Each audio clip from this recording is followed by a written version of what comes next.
Nandito na yung ating kumantong. Nag-a-attraction ng fortune, wealth, money attraction po ito. Ito yung mag-pray para sa inyo, maghatak ng swerte.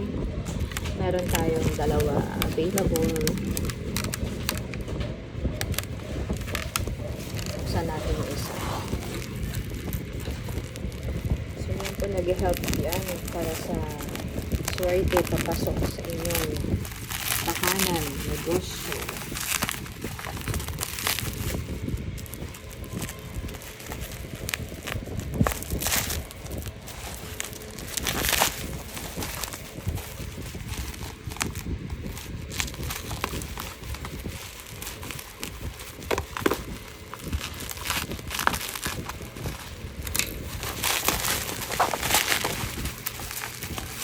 Mainit ako magbukas, baka magasgasan ko siya eh.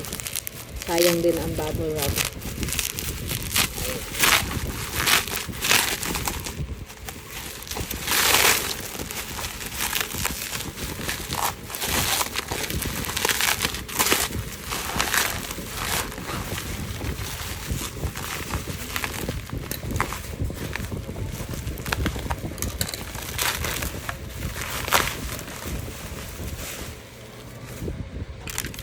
Ayan.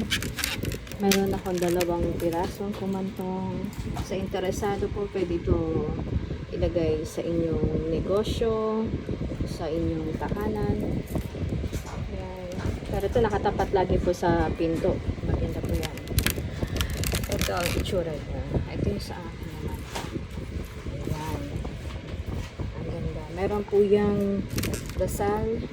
Dito nakasulat po ang mantra niya for fortune, wealth, and abundance.